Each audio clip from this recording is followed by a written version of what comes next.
The following video is brought to you by the guys at the Wrecking and Racing Podcast, a NASCAR podcast made by the fans for the fans. Check them out at www.wreckingandracing.com, facebook.com/wreckingandracing, and Twitter at Wrecking and Racing.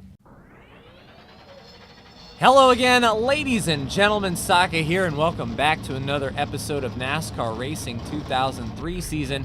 We are here at the Magic Mile of New Hampshire. It's a progressive banking flat track, and take a look on the inside. We've got Cole Witt on the pole. We're starting on the outside of row 2. Jay McMurray is looking there on the inside. New Hampshire is usually a good track for us, so let's see how we shake out in this race.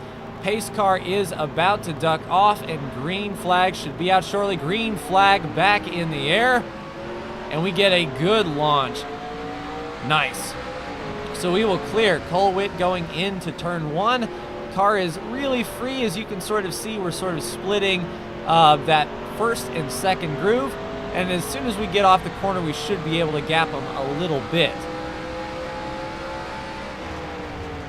Heavy braking into turn 3 here. We don't want to upset the car too much. There isn't a whole lot of banking to catch us, but out in the mirror, everything looks good, and we are coming around to lead lap 1.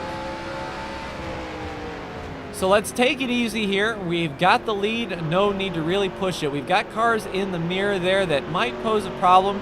It looks like maybe Kyle Larson up there in the mirror, so Cole Witt is probably going to bog down that whole inside groove if I had to make a prediction. And I believe Brandon started on the outside groove, so if the bottom line was to hold up, then everyone on that top is going to roll well. But let's just run our race here and see what happens. Yeah, we got some cars trying to peek in our mirror there. They're still side by side, which is not good here in New Hampshire. You want to get everything out of it you can, and you need the whole racetrack to do that. So as long as they keep battling with each other, that's fine. You can sort of see I'm splitting the dotted line, trying to de-wedge the car, get the car to turn just a little bit more.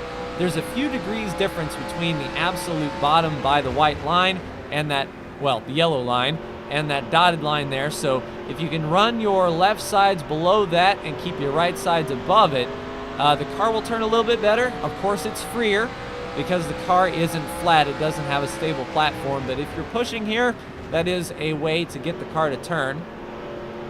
You definitely don't want to go below that yellow line, though, if you can help it. It's not fast down there. It's not like Phoenix where you can really drop down on the inside of turn 4. But in an emergency situation, anything is possible. We almost blew that first corner there, really modulating the brake. And with it being nice and flat, the car wants to spin around under heavy braking like we have to do here at New Hampshire. So we do have a car in our mirror. I believe that's Kevin Harvick in that Busch Ford. If he gets around us, I'm not going to push the issue too awful much. He is faster. I mean, he did catch us. So we'll just hold our line here, force him to go wide if that's what he wants to do.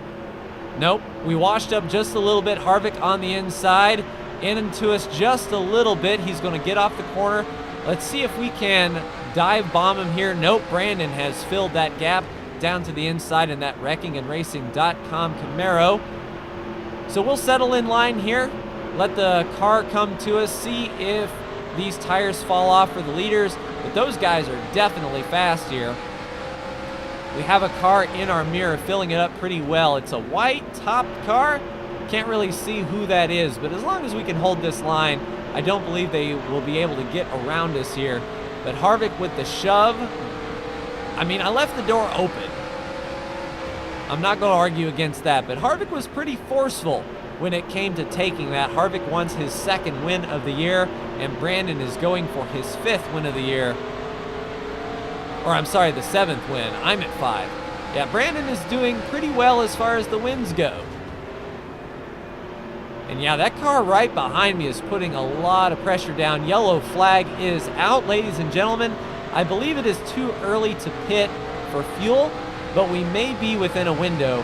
We'll just have to think about this for a hot second, see where we stand, and then I will let you know what our strategy is. Chase Elliott is the car right behind us, and there is the remnants from the crash spinning down to the inside wall. We've taken the yellow flag, and I'll be back with you for either the green or the pit stop.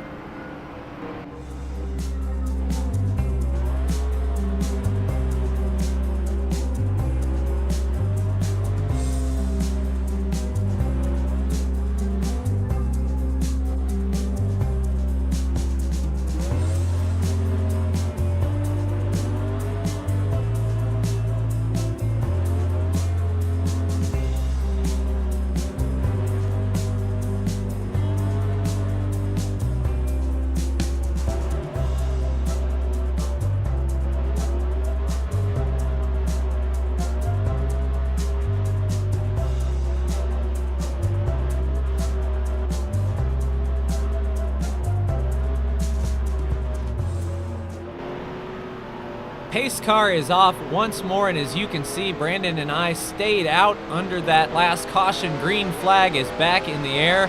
We decided that it was too early to pit for fuel, and if we can start on the front row, we might be able to get away from these guys a bit and stretch out our lead. So sticking to the same strategy, Brandon is doing a better job this race managing his tires and managing his car than the last New Hampshire. And you can sort of see him splitting that dotted line as well. Martin Truex Jr. looking to our inside. Oh, into us just a bit. Truex had to get out of the gas or he was going to turn us.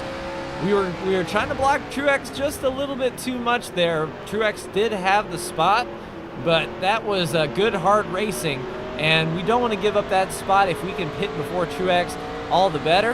And we might be able to do something cheeky like a two-tire stop. We'll just see how the tire wear goes throughout the race here and see if we need 4 tires.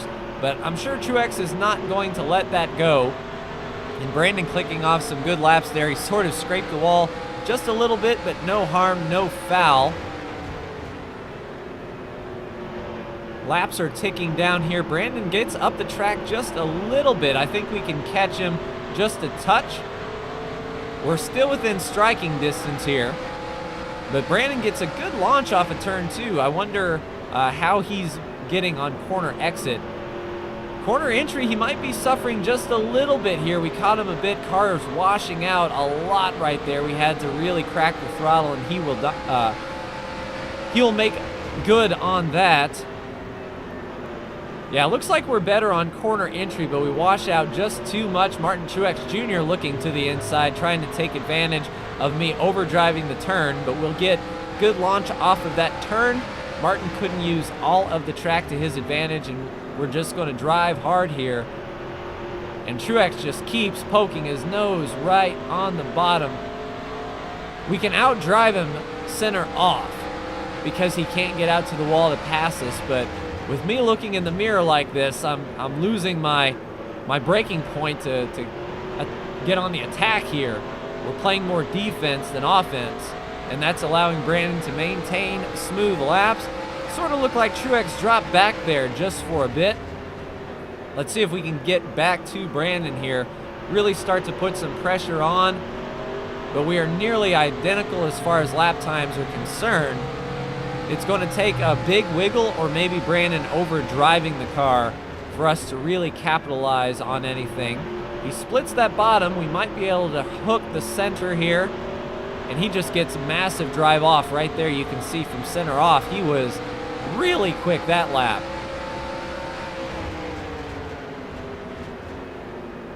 I believe on corner entry is working better for us, but that's hurting our exit. I might need to adjust here, sort of roll the center a little bit slower to get good bite off. But I mean, he is just tantalizingly close. He's right there. I'm trying to hook that lower groove to try to get the car to pivot and launch. The straighter we can exit these corners, the faster we can go down the straightaway. So if that progressive banking can help me pivot this car, I'll try it. Brandon keeping all 4 tires above that dotted line though, and he still gets a good launch, and Truex has reeled me back in. So Truex is not letting go here, and I don't believe he pitted. Whoa, really loose. Yeah, braking on corner entry really upsets the car, and I gave up one there. So let's track down Truex. Let's not let him go. I believe we are faster than Truex, and we don't want Brandon to get away. Yeah, we're rolling the entry better than Truex. You can sort of see he picked up the throttle a little bit sooner from center off here.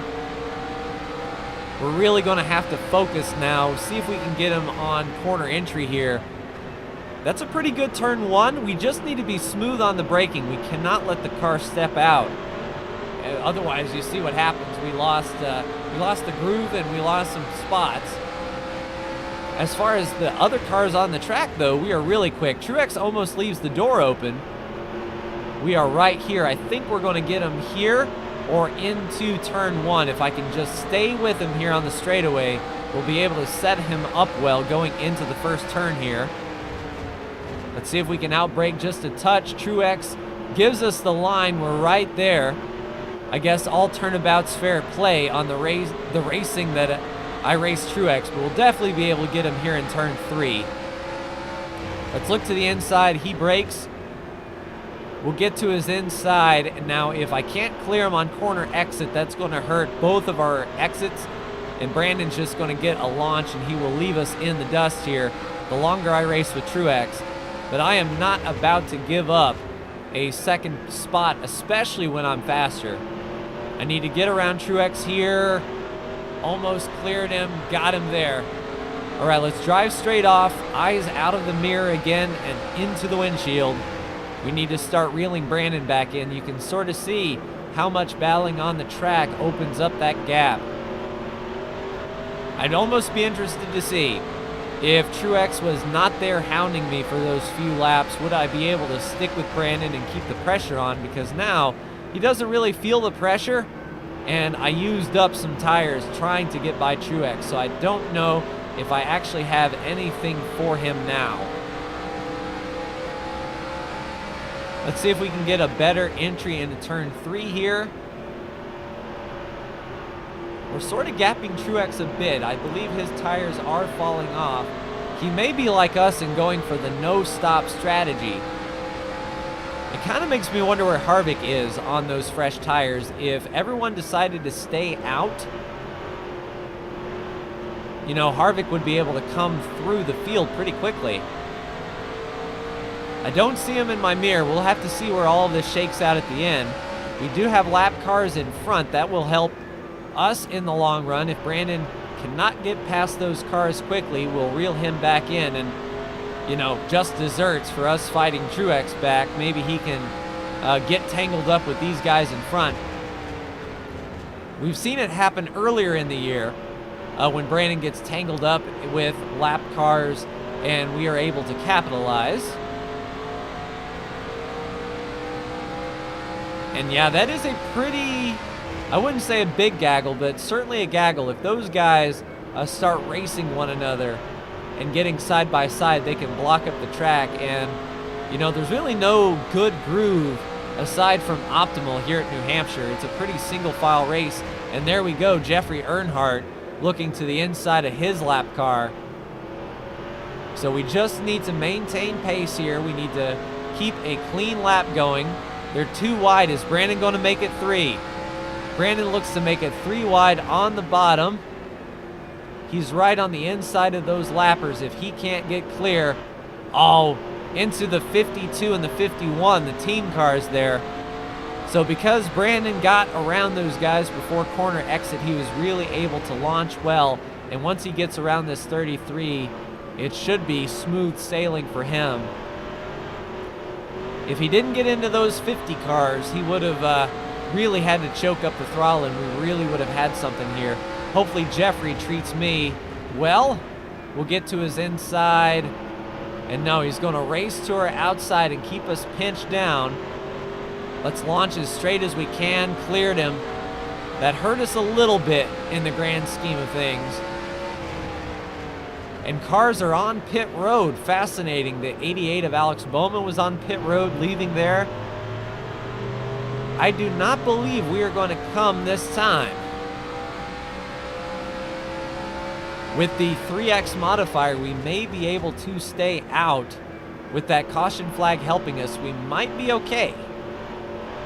I don't see our fuel pressure gauge dropping, so we should be good. Our bed is pretty much made. We're going to run it out. The 20 of Eric Jones is pitting, and there is the 78 of Truex. So he is no longer knocking on our door. In fact, I don't see anyone in our mirror now. Now, with faster, fresher tires, if Truex can hold up Brandon, we're still in this thing. But we are just on old and worn tires. Truex may be able to gap them. White flag is in the air here. One more lap to go. If Truex maintains his pace in front of Brandon, he won't be an issue. The question is, will Brandon push the issue here to get around Truex? Maybe allowing us to catch up, or is Brandon going to stay pretty much single file here? Looks like he's going to follow Truex. We'll dive it in as hard as we can. Brandon washes up just a little bit. Let's see if we can hook the bottom, get power down. No, Brandon got to the power before us. Brandon with his 5th win of the year, and we were just that far away. So Brandon in that wreckingandracing.com Camaro takes the win here at New Hampshire. A pretty good race. We didn't have to pit. And it was just holding on to old tires here. So let's see what brought out the caution there on that first lap. It was a spin to the inside there. Was that the yellow here? Let's go out to the pit camera and watch everybody go by. Maybe it was the next lap here. All right, everything is awesome. Everything is clever. That's a cool camera angle, though, watching all the cars go by there. So we did do some laps under green. The field is really starting to space out. You can see that lapper there. Oh, there it is. So it looks like the 6th there of Matt Kenseth / Trevor Bayne. Whoever's in that car this week. All right, so let's take a look and see what happened here. So 3 wide off the bottom of the corner. He's inside of Ty and Austin Dillon and the Richard Childress teammate in the 31. The 6 is sort of pinching the 13 there. They get together. Ty Dillon didn't have none of it. Forced the 6 down. And really no worse for the wear. The 34 keeps going. Let's take a look at the aggressive move by Harvick, though, to see where we got rooted out of the way here. So we're going to drive into the turn. We washed up just a bit. There goes Harvick looking to the inside, and he just drives it in. Bump, bump, and up the track we go, and that allowed Brandon to capitalize on that bump. Let's check the other camera angle here. Maybe it's more definitive, and you see right there, Harvick not playing nice to our Jurassic World Evolution Camaro.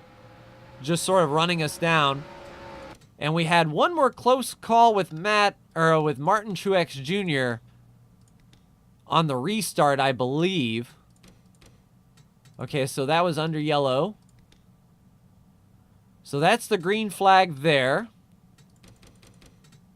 Yeah, there it is. So Kenseth will look to the inside.